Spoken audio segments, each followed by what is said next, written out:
Into Red Room, it's Tony. How are you guys doing? So, the background is gonna look weird as it focuses. Doesn't focus because it's white, and then, like, if you move and zoom in, then it gets kind of weird. Alright, so I am still thinking about my Scorpio full moon, like eclipse type thing, and I don't know, I feel like I'm really budding alive, becoming alive in many ways, and just kind of like healing from a lot of the people. Okay, I personally can't stand it, so I'm gonna turn it on. It's gonna be better, okay, because the light makes it better. So I have been processing like a lot of like the romantic stuff and non-romantic unrequited sort of relationships and things like that I have been in, like things like that, and kind of like when people leave my life, what does that mean? So I have been processing and letting go the person that started my whole spiritual journey. I talk about this on my other channel because it's more related to spirituality and I guess astrology and how I progress spiritually as a person.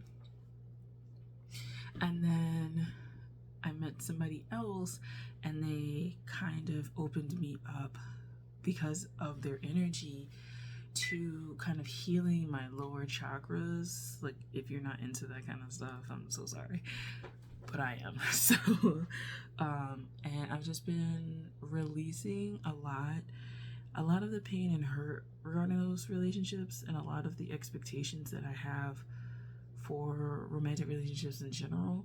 And I just kind of find it really interesting that I'm kind of blossoming, and I like that. I like seeing that within myself. I like thinking about it. I like the judgments that I had of certain aspects of just humanness, like sexuality, sex, darker nature topics, darker nature in relationships in general, not necessarily just romantic, but familial and just the outer world, kind of starting to release a lot of the shackles for that so that I can be emotionally free and just spiritually free and even like physically free. Because if you don't know, I did a video on PCOS and I was taking medication for PCOS actually, and it was kind of interesting because I stopped taking it. Now, I'm not a doctor. I did that on my own accord. I wasn't like counseled to do it, but I just kind of, for me, intuitively knew that I wasn't in need of the medication, that it was something else going on. And I believe, for me specifically, I have ideas about certain conditions, but for me, I felt like it was an energetic blockage more than just like a physical thing. And you know, I've lost a little bit of weight since my diagnosis. I guess significant enough, but to me, like, my diet hasn't changed at all. It just, yeah. But I kind of felt like a lot of the work energetically, emotionally that I did helped me on a physical plane, like a physical level. And so I've been growing and developing. This video now, as we shift, is about when I was younger. I used to watch like anime and stuff like that, but not like your Naruto, not like Inuyasha, like not like the more popular ones that were very, I guess, maybe boy oriented. I was really interested in the quirky rom-com kind of ones, the really flowery ones. My first one was like Card Captors Sakura, but it was just like Card Captors in English. People hate the dub. I like it. I don't know. But I was really into like Chobits. I was really into Ultramaniac as a manga. I was interested in Gatekeepers 21. I looked at Petit Cosette a little bit. I never watched like live action, the live action versions of these things, Host Club, I like that. Ouran, I don't know how to pronounce it. Ouran, that's how it was translated. Host Club. Um, just stuff like that. Like, I don't know. I kind of liked all of those. So, but one of the, I watched it as a series and was reading the manga was Paradise Kiss. And Paradise Kiss kind of is in my mind like a lot now because of the main character's relationship with George. George was kind of like, he was a designer, so spoiler, not spoiler, but like spoiler. So he's the main character. I don't even know the main character's name for real. I just like read it on Wikipedia again. It starts with like a Y, but she is a student, very academic, straight laced. She gets pulled into this world of like fashion. He's a fashion designer, and it kind of just like follows her life, her coming of age, and her relationship with him that is kind of contentious and kind of really, it's not really gonna like come together. You kind of hope it does, but it doesn't really come together. And their relationship and how that relationship is a hard one for her because of emotional unavailability and like all these topics that we go through like our lives exploring, experiencing. And it's kind of interesting that she goes through that, but she ultimately blossoms, opens up. She became a model throughout the series. You kind of like see that and her own growth as she kind of moves from this just strictly academic, very boxed in kind of person. She moves from that into someone who takes her own life in her own hands. And I think about it more and more because I've had two people who I would consider my George throughout my life. The first one spiritually opened me up. It's not that he is like a hedonist or like a designer, but he did have certain perspectives and things like that that really opened me up and forced me to kind of like look at myself, even if I thought he was like dead ass wrong about some things, because he himself had a lot of things going on and a lot of projections.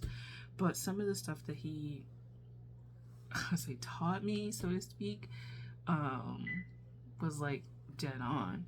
And I am happy to say that I still reflect on that person and what they have taught me, but more of what they have taught me and less the person.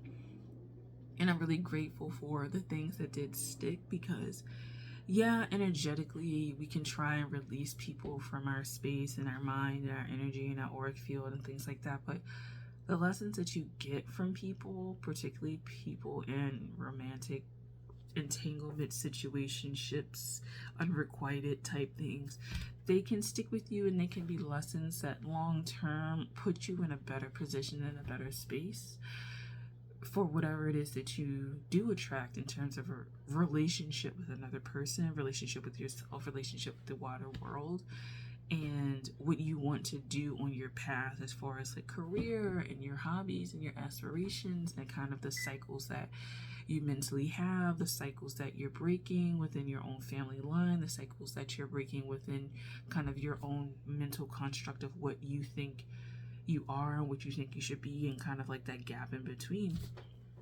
So I've had two Georges in my life. One was somebody who really challenged me. The other one was kind of like a hedonist in a way. Not necessarily like on a negative sense, but what I found about my Georges is that I really liked their sense of freedom and their thinking, and how their thinking freed them up in many ways, and how I admired that, was low-key kind of jealous, but ultimately have come to peace in terms with them not being in my life, but them having imparted a lot of lessons and just energetically feeling like I've shifted because of those experiences, especially the second person, because it dealt with body work. So I went to school for massage therapy, and this person really helped me in that regard. as a body worker. And so, yeah, I've really been reflecting on Paradise Kiss, and I might buy like the series. I don't know, because I actually really enjoyed the series. So, but that as a George as a character really stuck out in my mind and continues to do so. And it's one of the few series that I really remember watching. As far as like the characters go, not necessarily always the intricacies of the plot, but as far as the characters go, and especially him, because it's kind of like a, spoiler alert, like a bittersweet ending for the manga, because they don't end up together, and it's kind of like, particularly for people like me, where you have that idea of happily ever after with one particular person, not having that with that particular person, kind of, you have to give that up, give that illusion up. And it's like, yeah, I give that illusion up, but it is something that I feel like we don't talk about so much. But giving up the dreams of being with someone, or the dream of life and love looking a certain way, I feel like we don't focus on it nearly enough as we should, because I feel like a lot of people have a lot of illusions and expectations about what their romantic life should be, and as a result they are very unhappy about it. And I am happy that the more I grow within myself, the better I am at not having a lot of expectations when it comes to romantic relationships, because it's just, having a lot of expectations really can set you up for failure, but it also just puts unneeded stress on you. And allowing things to unfold how they're going to unfold without trying to 100% control everything, because you can't control everything. You can control like maybe aspects of yourself, but you can't control the other person. And so a lot of the spaces that I'm in on the tarot side of things is I observe a lot of people trying to control the outcome with a lot of things, and it's kind of interesting as someone who's on that side, because I read tarot, so that's kind of my thing. Anyway, yeah, so those are the Georges of my life and what I've learned, and I've been reflecting on that like a lot, because the freedom, I feel like the more people I meet are being free with who they are, how they want to live, what they want to live for, you know, who they want to live with, for, by. This is just a sense of freedom that I am attracted to with those people. And those people have kind of dealt with some darker aspects of themselves that allow them to be so. And I admire and appreciate that. And it forced me to do a lot of that work on myself, particularly when those people left and I had gaps that I had to kind of like fill. In the pursuit of them, I had to turn inward, and do work. So, yeah, those are my Georges. Paradise Kiss. Thank you for watching. I'll talk to you guys later. Bye.